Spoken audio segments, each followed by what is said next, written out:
എല്ലാവർക്കും നമസ്കാരം. നോയമ്പൊക്കെ അല്ലേ, അതുകൊണ്ട് ഇന്നൊരു ബട്ടർ പനീർ മസാല ഉണ്ടാക്കാൻ പോവുകയാണ് കേട്ടോ. ഇത്രയും ബട്ടറാണ് ഞാനതൊന്ന് ഇത്രയും പനീർ കുറച്ച് ബട്ടർ ഇട്ടിട്ട് ഒന്ന് ചൂടാക്കുന്നുണ്ട് കേട്ടോ. ബട്ടർ ഒന്ന് മെൽറ്റാകട്ടെ. ബട്ടർ മെൽറ്റായിട്ടുണ്ട്. ഞാൻ പനീർ ഇട്ട് കൊടുക്കാണ്. ടേസ്റ്റ് കൂടാനും ഉടയാതിരിക്കാനും കൂടി വേണ്ടിയിട്ടാണ് കേട്ടോ ഇത് ഇങ്ങനെ ചെയ്യുന്നത്.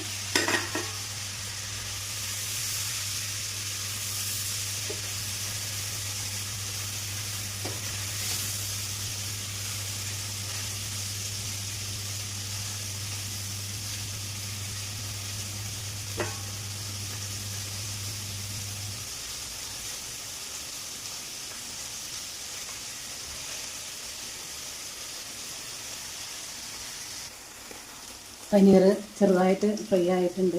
ഇതധികം ഫ്രൈ ആക്കേണ്ട ആവശ്യമില്ല. ഫ്രൈ ആയിട്ടുണ്ട്. ഇതിത്ര മതി. ഞാൻ ഇതൊരു വേറെ പാത്രത്തിലേക്ക് മാറ്റണം.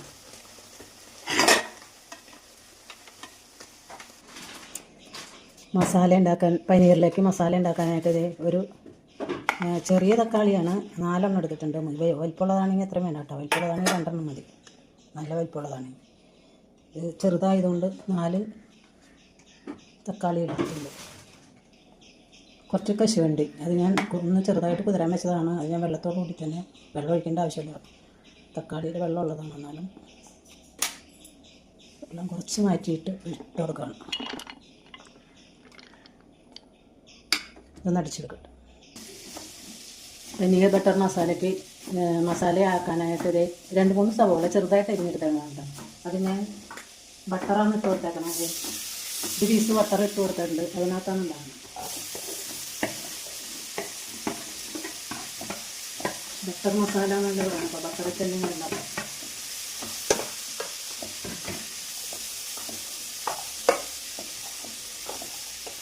ആവശ്യത്തിന് ഉപ്പ്, സവോളയൊക്കെ തന്നെ ഇട്ട് കൊടുക്കുക.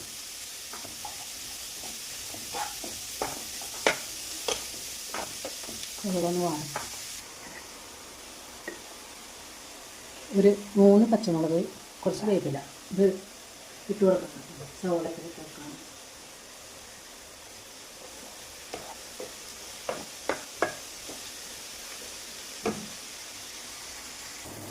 ഇഞ്ചി വെളുത്തുള്ളി പേസ്റ്റ് ഇട്ടിട്ടില്ല കേട്ടോ. ഞാനത് പറഞ്ഞു. അതിൻ്റെ പച്ചമണം മാറുന്നത് വരെയാണ് ഇതിലേക്ക്. സവോള അധികം അരിയേണ്ട ആവശ്യമില്ല. അധികം വാടിയിട്ടുണ്ട്. ഇഞ്ചി വെളുത്തുള്ളി പേസ്റ്റ് പച്ചമണം മാറിയുണ്ട്. അതൊക്കെ വാടിയിട്ടുണ്ട് കേട്ടോ. ഇത് തക്കാളിയും കശുവണ്ടിയും കൂടി അടിച്ച് വെച്ചതാണ്.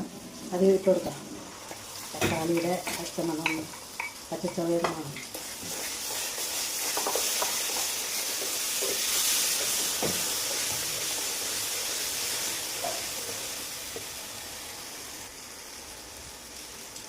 തക്കാളി ഒരു ശല്യമൊക്കെ പച്ചമണം മാറിയുണ്ട്. നമുക്ക് കൂട്ടിയിട്ട് കൊടുക്കാം.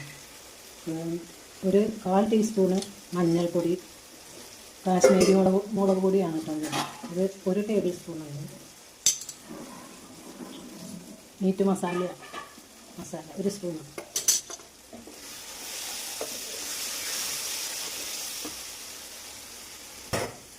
ഞാൻ വെള്ളത്തിന് പകരം തേങ്ങാപ്പാലാണ് കേട്ടോ ഒഴിക്കുന്നത്. പിന്നെ എൻ്റെ കയ്യിൽ ഫ്രഷ് ക്രീമൊന്നുമില്ല. അതുകൊണ്ട് കുറച്ച് തിക്കായി കോട്ടയും കൂടി വിചാരിച്ചിട്ടുണ്ട്. തേങ്ങാപ്പാൽ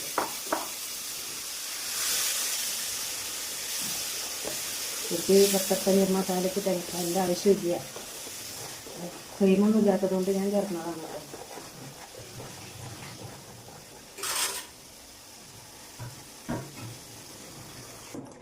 ഗ്രേവി നല്ലോണം തിളച്ചിട്ടുണ്ട് കേട്ടോ. ഞാൻ ഫ്രൈ ആക്കി വെച്ചേക്കണ പനീർ ഗ്രേവിയിലേക്ക് ഇട്ട് കൊടുക്കാം.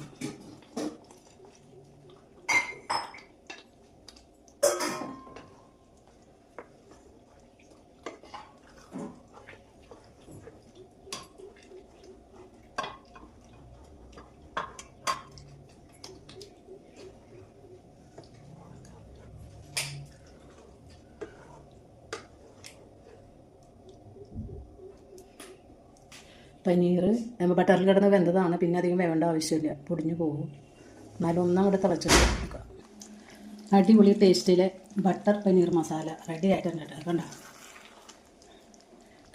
കാണുമ്പോൾ തന്നെ തിന്നാൻ തോന്നുന്നുണ്ടോ നോക്കി. അടിപൊളി ടേസ്റ്റാണ്, കാണാനും നല്ല ലുക്കിലാണ്. എല്ലാവരും ഉണ്ടാക്കിയിട്ട് നിങ്ങളുടെ അഭിപ്രായം അറിയിക്കുക കേട്ടോ. ഞാൻ എൻ്റെ വീഡിയോകൾ നിങ്ങൾ കാണാൻ ശ്രമിക്കുന്ന റെസിപ്പികൾ ഞാൻ ഒരുപാട് ഷോർട്സ് ക്രാഫ്റ്റ് വർക്കൊക്കെ ചെയ്തിട്ടുണ്ട്. കുറച്ച് മല്ലിയിലയും കൂടി കുറവുണ്ട് കേട്ടോ, അത് ഇട്ട് കൊടുക്കാണ്. എൻ്റെ ക്രാഫ്റ്റ് വർക്ക് ഷോർട്സുകളൊക്കെ ഒന്ന് കാണാൻ ശ്രമിക്കണേ.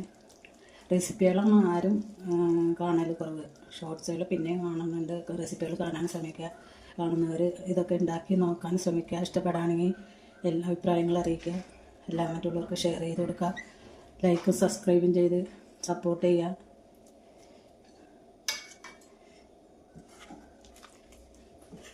അടിപൊളി ടേസ്റ്റിൽ ബട്ടർ പനീർ മസാല റെഡി ആയിട്ടുണ്ട്.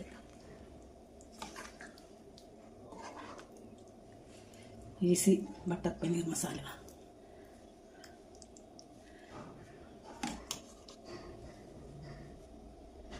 ഇങ്ങനെയുണ്ട് നോക്കി. ഇഷ്ടപ്പെട്ടെങ്കിൽ ഉണ്ടാക്കിയിട്ട് അഭിപ്രായങ്ങൾ അറിയിക്കുക കേട്ടോ. എല്ലാവർക്കും 1000 നന്ദി.